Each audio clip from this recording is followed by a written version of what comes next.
कुरान में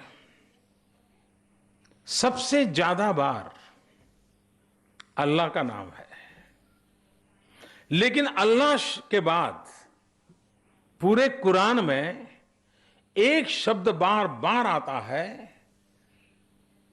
जो second highest मैं कह सकता हूं अल्लाह के बाद, वो आता है इल्म। नमस्कार, आदाब, सत श्री अकाल, अस्सलाम वालेकुम वरहमतुल्लाहि वबरकातुहू। आप देख रहे हैं वतन समाचार और मैं हूं मोहम्मद अहमद। दोस्तों, आज गुरु पर्व है और फातिमा शेख का जन्मदिन है। 9 जनवरी की तारीख है। बड़ी अच्छी बात कही गई है कि गुरु गोविंद दो खड़े काके लागू पाए, बलिहारी गुरु आपने गोविंद दियो बताए। इसका मतलब साफ है कि इल्म और जहल, इंसान और शैतान में अगर कोई चीज तमीज कर सकती है, कोई चीज दोनों के दरमियान हद फासिल बन सकती है, तो वो इल्म ही है। इल्म बताएगी कि कौन इंसान है, कौन शैतान है, किसका ज़मीर मर चुका है, किसके अंदर ज़मीर अभी जिंदा है, कौन अपने नफ्स का पुजारी है, कौन उस खालिक और मालिक का पुजारी है जिसने उसको पैदा किया है। हम आज बात कर रहे हैं फातिमा शेख की। 9 जनवरी उनका जन्मदिन। आधुनिक भारत की पहली ट्रेंड मुस्लिम शिक्षिका। इन पर गुफ्तगू करने से पहले आइए हम सुनते हैं प्रधानमंत्री मोदी का ये भाषण। और कुरान को देखें तो खुदा का नूर ये शब्द आता है। एक मोमेडन एजुकेशनल सेमिनार हुआ था और पूरे देश का हुआ था 1894। और आपको ताज्जुब होगा कि उस मोमेडन एजुकेशनल सोसाइटी का जो सेमिनार हुआ था, उसमें एक हिंदू ने एक प्रस्ताव रखा था जिसको सर्वसम्मति से माना गया था। वो प्रस्ताव ये था कि मुस्लिम कन्याओं की शिक्षा के संबंध में हम सबकी दायित्व है पूरा करना चाहिए। कुरान में सबसे ज्यादा बार अल्लाह का नाम है, लेकिन अल्लाह के बाद पूरे कुरान में एक शब्द बार बार आता है जो सेकंड हाईएस्ट मैं कह सकता हूं अल्लाह के बाद, वो आता है इल्म। 800 बार, किसी हमारे एक मित्र मुझे बता रहे थे, 800 बार कुरान में इल्म शब्द का उपयोग है। यानी अल्लाह के बाद सबसे ज्यादा अगर किसी बात की चर्चा है तो इल्म यानी शिक्षा की है। 1920 में महात्मा गांधी ने गुजरात विद्यापीठ को प्रारंभ किया। उस गुजरात विद्यापीठ को प्रारंभ किया तो उसका जो लोगो बना है उसमें एक संस्कृत वाक्य है जो बहुत प्रचलित है, सा विद्याया विमुक्तये। लेकिन उसी के अंदर उस लोगो में एक अरेबिक घोष वाक्य भी है। बहुत कम लोगों का ध्यान गया होगा और उस घोष वाक्य बड़ा मजेदार है। उसमें लिखा है, अल हिकमतो जालतुल मोमिनो फहैसो वजदहा अहक्को बेहा। इसका मतलब होता है ज्ञान मुसलमानों की खोई हुई चीज है,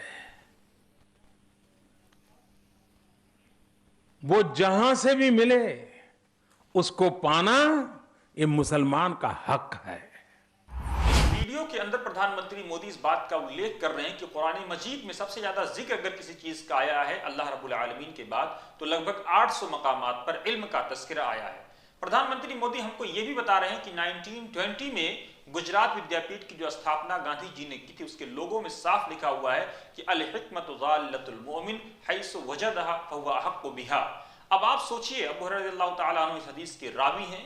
अल्लामा अलबानी ने हालांकि इस हदीस को ज़ईफ़ुन जिद्दा कहा है, लेकिन इसके माने की तायीद मुतअद्दिद हदीस से हो जाती है। आप सोचिए कि हम में से कितने लोग इस बात को जानते हैं कि गुजरात विद्यापीठ के लोगों में क्या लिखा हुआ है। इससे पीछे हम आपको ले चलते हैं 1848।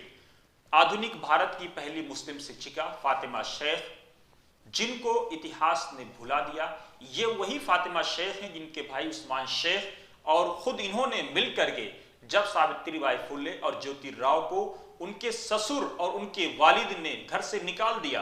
ज्योतिराव के वालिद जो सावित्रीबाई के ससुर थे, पति पत्नी दोनों को, बेटे और बहू दोनों को घर से निकाल दिया। और उनका जुर्म यह था कि वो दलित महिलाओं को, जो प्रताड़ित महिलाएं थीं, जो शोषित दबी कुचली जो महिलाएं थीं, उनको शिक्षा के क्षेत्र में आगे लाना चाह रहे थे। और चूंकि उस वक्त ब्राह्मणवाद का वर्चस्व था, कैसे इन लोगों ने ये हिम्मत की कि शूद्रों को पढ़ाने का जिम्मा उठा लिया, इस वजह से उनको ये सजा मिली। लेकिन उस वक्त हिंदू समाज के किसी आदमी ने आगे आकर के उनका साथ नहीं दिया। और इस बात का जिक्र हम नहीं कर रहे हैं, बल्कि सैयद शाह गाजिउद्दीन जो शोलापुर के एक हिस्टोरियन है, उन्होंने अपनी किताब ज्योतिबा फुल्ले और हयात कारनामे में इस बात का उल्लेख किया है।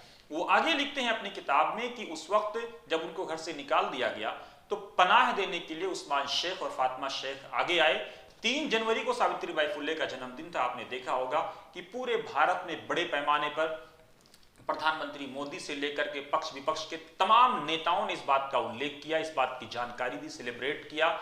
और महाराष्ट्र समेत पूरे भारत में उसको मनाया भी जाता है, बल्कि पूरी दुनिया में भारत में के रहने वाले लोग उसको मनाते हैं और मनाना भी चाहिए। ज्योतिबा फुल्ले और सावित्रीबाई फुल्ले को जानने का एक जो बड़ा स्रोत बना, वो कारण ये था कि इतिहास उनको उनका ड्यू क्रेडिट बिल्कुल नहीं देता। लेकिन डॉक्टर भीमराव अंबेडकर, जिनको अंबेडकर भारत के मुसलमानों ने बनाया, पहली बार भारत के संसद में, राज्यसभा में 1946 में बंगाल के मुसलमानों ने उनको भेजा। ये वो डॉक्टर भीमराव अंबेडकर हैं जो हु वर द शूद्र अपनी किताब को ज्योतिबा फुल्ले की तरफ मंसूब कर देते हैं। तो इतिहास में इनको ये क्रेडिट, आज उनका ड्यू क्रेडिट तारीख उनको दे रही है।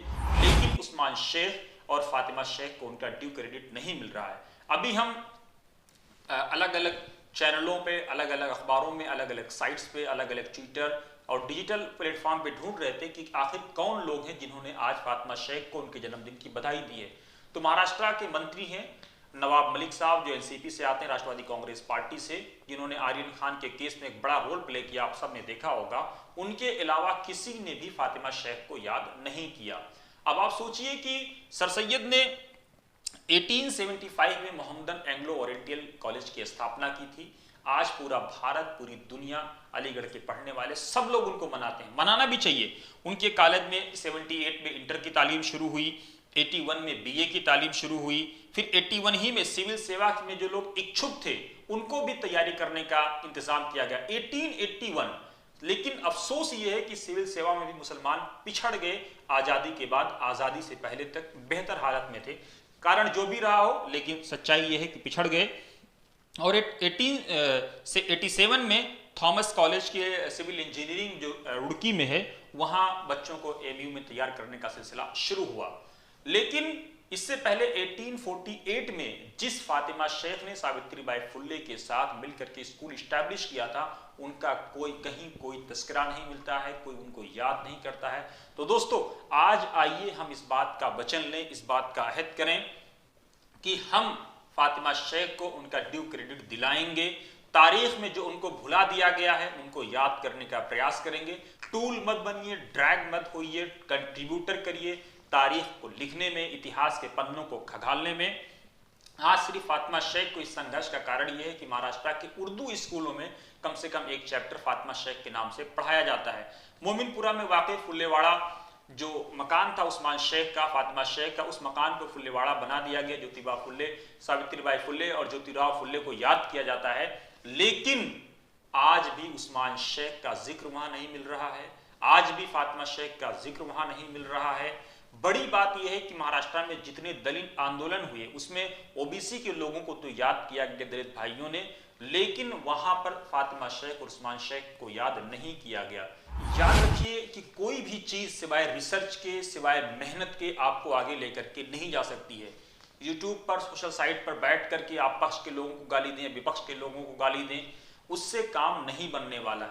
ये समस्या का समाधान नहीं है, बल्कि समस्या उत्पन्न करता है। आप याद करिए 1980 के दशक में किस तरह से एक अखबार खून में लथपथ, छुरी और गर्दन, और किस तरह से एक तस्वीर लाई जाती थी और मुसलमानों पे जुल्म हो रहा है, मुसलमान मारे जा रहे हैं, काटे जा रहे हैं, और आपको जज्बाती बना दिया गया। जज्बात से निकलने की जरूरत है, जोश के साथ साथ होश से काम कर लेने की जरूरत है, तभी आप इन हस्तियों को इस्टेब्लिश कर पाएंगे। आप बहन कुमारी मायावती जी के इस वीडियो को सुनिए। इस वीडियो में वो क्या कह रही हैं। मुस्लिम समाज के लोग उसको ज्यादा लाइक करते हैं जो कट्टरपंथी होता है, पर कट्टरपंथी जो मुसलमान है इसकी औरत चुनाव ना जीत जाए तो मैंने उनको बोला बीजेपी को वोट ट्रांसफर कर दो।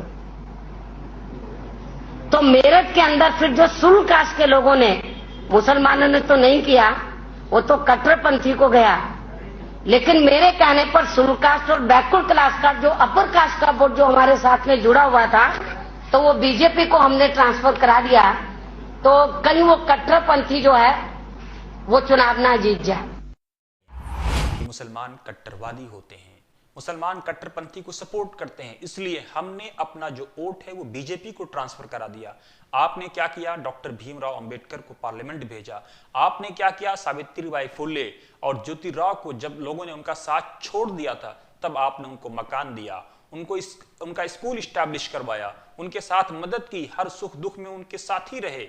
यही नहीं, जब एक जमाने में आपको ब्लैक पेपर दे दिया गया था, कहा गया था कि सारी चीजें अपनी डिमांड रख दो इस शर्त के साथ कि अंबेडकर का सपोर्ट मत करो, तब भी आपने डॉक्टर भीमराव अंबेडकर को सपोर्ट किया, कहा कि नहीं, हमारा ये धर्म है, हमारा ये फर्ज है, हम दबे कुचलों का साथ देंगे, देते चले आए हैं, देते रहेंगे जब तक कि दुनिया आबाद रहेगी। क्योंकि कुरान मजीद का ये ऐलान है, अबसा वतवल्ला अन जाअहुल अमा, नाबीना के साथ आपको खड़े होना है, कमजोर के साथ आपको खड़े होना है।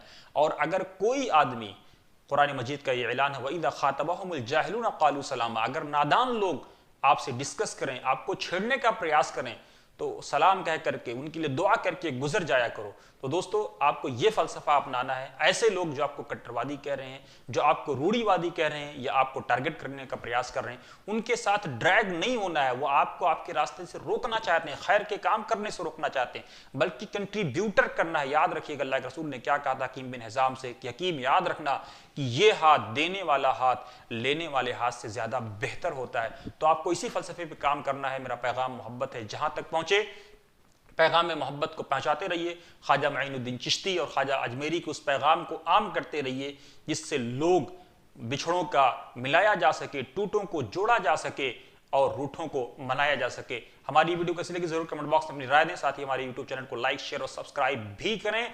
आप हमें डोनेट भी कर सकते हैं। डिटेल में खबरें पढ़ने के लिए हमारी वेबसाइट www.watansamaachar.com और urdu.watansamaachar.com पर भी लॉगिन कर सकते हैं।